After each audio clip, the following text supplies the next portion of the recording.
Assalamualaikum. Waalaikumsalam warahmatullahi wabarakatuh. Akang gimana kabar? Alhamdulillah. Ya Allah, sampai Aduh. kaget.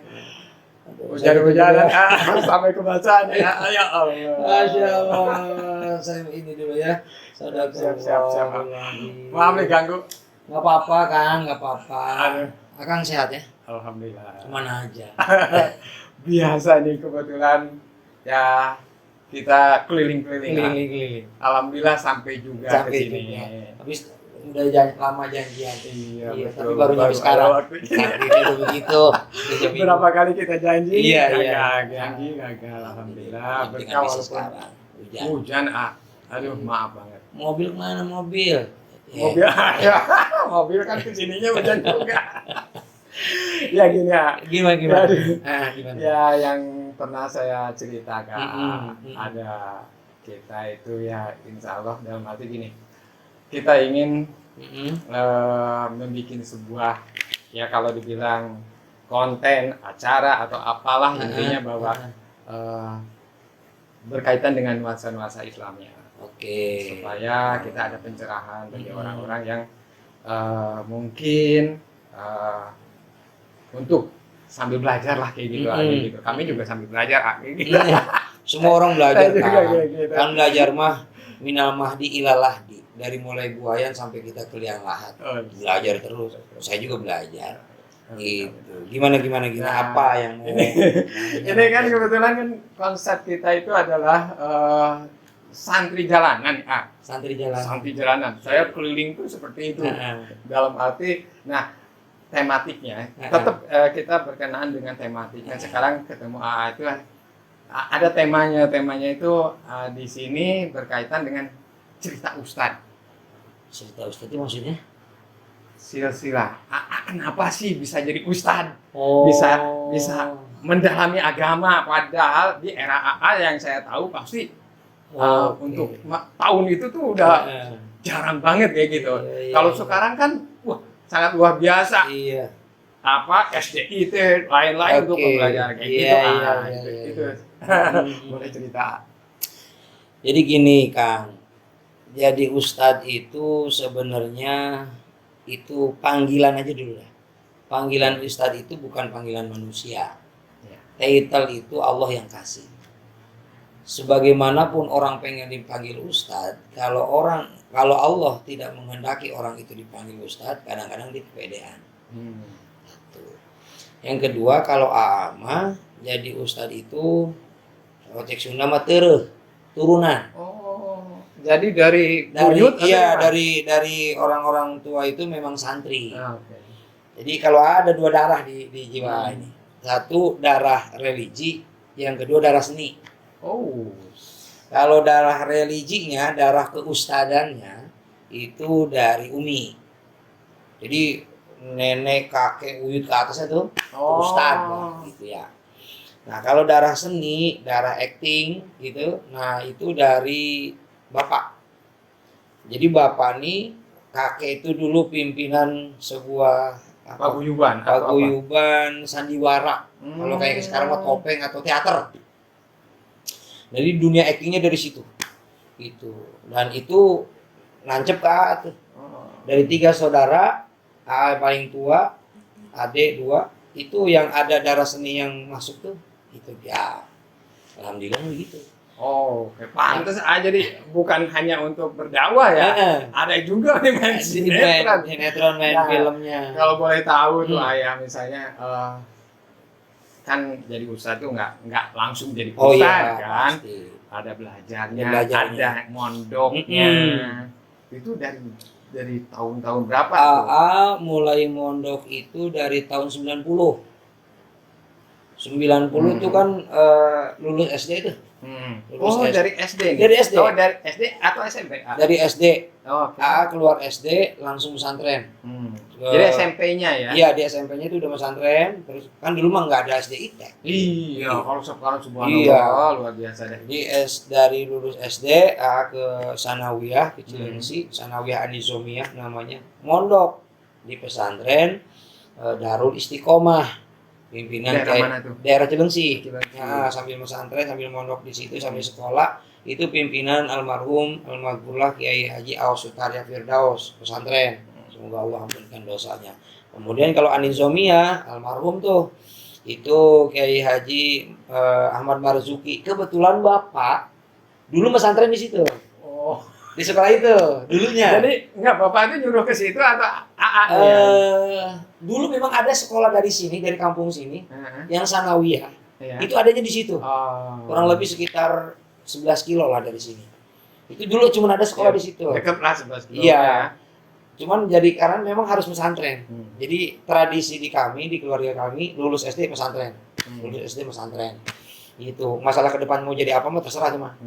Nah, terus lulus sanawiyah itu karena memang bapak dulu di situ, kemudian lulus sanawiyah aliyah itu ke Sukabumi, pindah Sukabumi, pesantren lagi di Sirajul Atfal, pimpinan Khalili.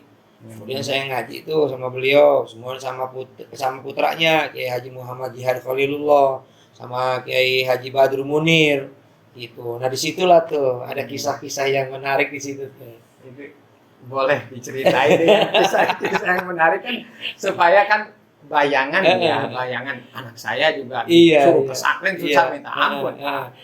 Ntar balikin ke situ ceritanya. Boleh. Lanjutin dulu. Nah, habis dari Sanawi Aliyah di Sukabumi, Al-Masturiyah, Mondok Pesantren Sirajul Atfal, baru kuliah ke Bandung. Di IAIN kalau dulu. Sekarang UIN, Sunan Gunung Jati. Pesantren lah di Al Ihsan, Cibiru, Hilir. Jadi kalau total nih mondok itu 10 tahun kan. 10 tahun. Nah, terus kemudian sambil sekolah kan. Itu kalau S2 mah baru 5 tahunan yang lalu S2 mah. Kalau S1-nya. Jadi jadi ustadz itu punya dasar ilmu agama. Masalah ke depan orang kita mau jadi apa itu yang penting nggak penting kan. Yang penting nyari ilmu aja dulu. Jadi nggak ada cita-cita nggak ada. Kalau cita-cita jadi guru iya. Kalau jadi guru. Jadi kalau jadi guru memang apa yang cita-cita jadi guru, terus ya kuliahnya jurusan guru gitu. Kalau jadi ustadz kayak gini enggak kebayang jadi ustadz juga apa. Cuman kalau turunan iya kan. Gitu. Cuma pas aliyah tahun 97 nih. 97 lulus aliyah. Bapak ngajak haji. Waktu itu haji masih murah. Waktu itu baru 7 jutaan kalau nggak salah, tahun 97. Saya bilang ke bapak saya, Pak, saya nggak mau haji, saya masih muda. Saya mau kuliah ke Bandung, jurusan guru. Saya balik, bikinin sekolah aja. Tahun 97. Tahun 97. Saya anak SMA, tapi sudah berpikir cita-cita saya pengen jadi guru. Jadi ketika saya balik, udah ada tempat kerja saya sendiri, gitu. Enggak berpikir seperti sekarang Kang, yayasan, pesantren, enggak. Sekolahnya dulu dah, gitu. Nah, yang tadi bilang di masa-masa SMA, itu masa-masa yang paling indah ya. Nah, masa-masa SMA yang paling indah itu sampai ya istri itu anaknya kiai.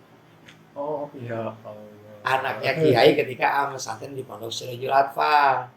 Jadi cucu pendiri Khalilullah.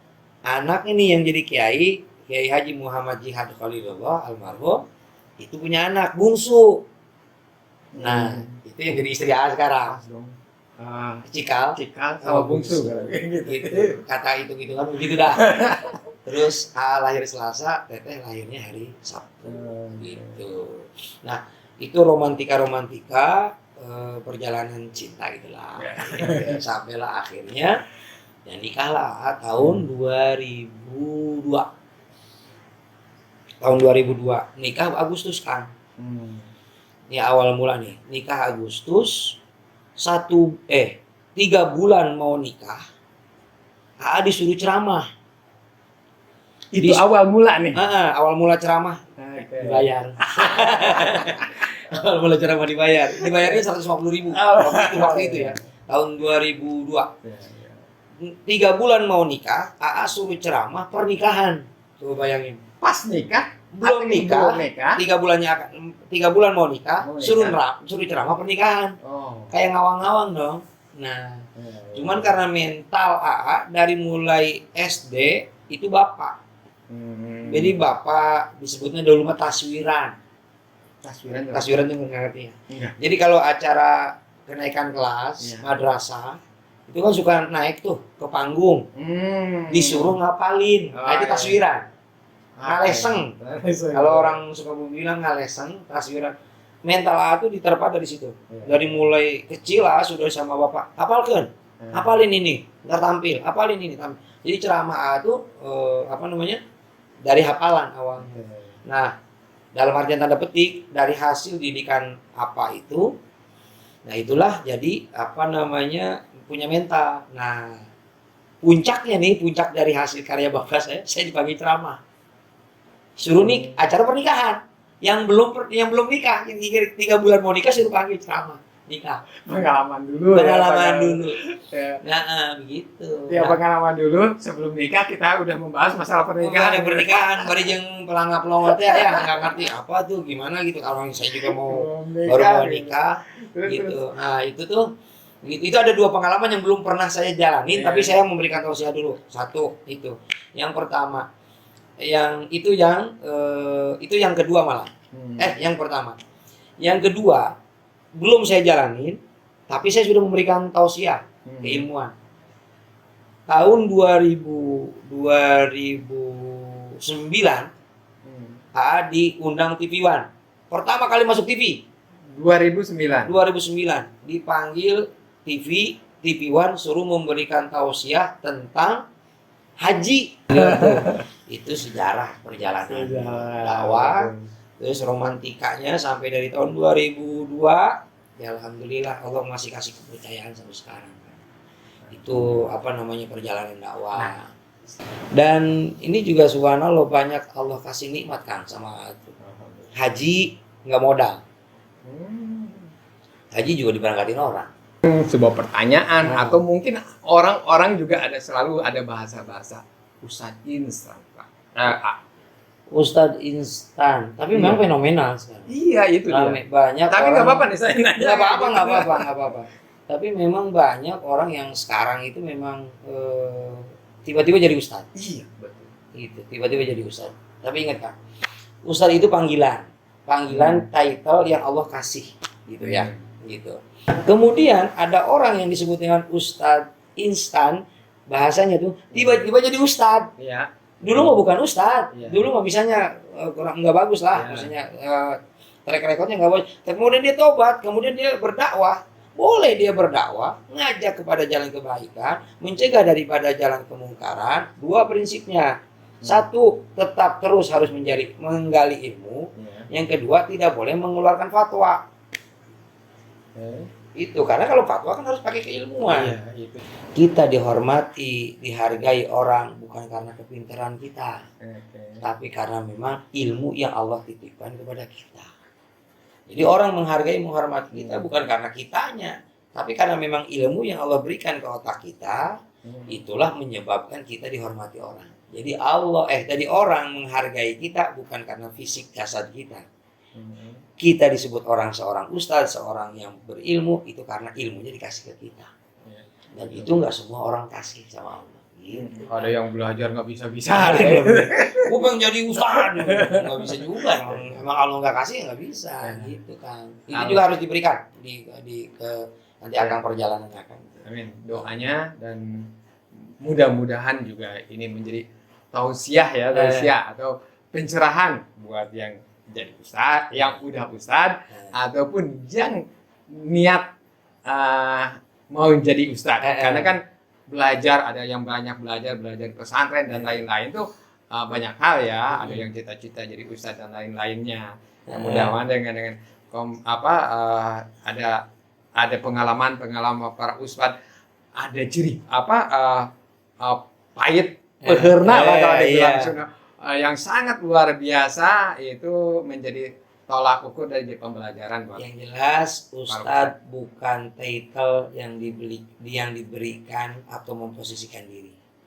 Ustadz bukan title yang diciptakan sendiri, tapi ustadz adalah title yang diberikan oleh Allah melalui pemikiran jamaah masyarakat yang menyebut kepada diri kita ustadz. Yang kedua, jangan pede, jangan GR kalau jadi ustadz. Sebab Ustadz itu figur sentral di masyarakat. Baik buruknya orang melihat tuh Ustadz. Gitu. Makanya kalau jadi Ustadz saya bilang tadi, ribet. Kalau kayak artis mah banyak paparazi. Kalau jadi Ustadz ya gitu, jadi omongan orang. Alhamdulillah Ustadz, udah lumayan juga nih ngobrol-ngobrol. Ya berkah buat Ustadz dan berkah juga buat kami dan berkah buat orang-orang yang mendengar dan menonton, supaya satu hal lagi menjadi tauladan, menjadi pelajaran juga. Iya, jadi pelajaran. Pentingnya pesantren, mencari ilmu. Tapi pesantren mencari ilmu bukan buat jadi ustadz. Iya. Sekali lagi saya tegaskan, mencari ilmu, ya pesantren bukan jadi ustadz. Bukan untuk jadi ustadz, tapi jadi apa saja pun, yang penting kita memiliki ilmu agama, dan itu yang akan mengarahkan kehidupan kita dengan ilmu agama. Hidup jadi indah dengan seni, iya enggak? Hidup jadi terarah dengan agama. Gitu. Amin. Terima kasih Ustaz ya. Sama-sama. Saya kayaknya pamit nih Ustaz. Amin. Ya, siap Kang. Terima kasih. Iya. Assalamualaikum. Waalaikumsalam warahmatullahi wabarakatuh.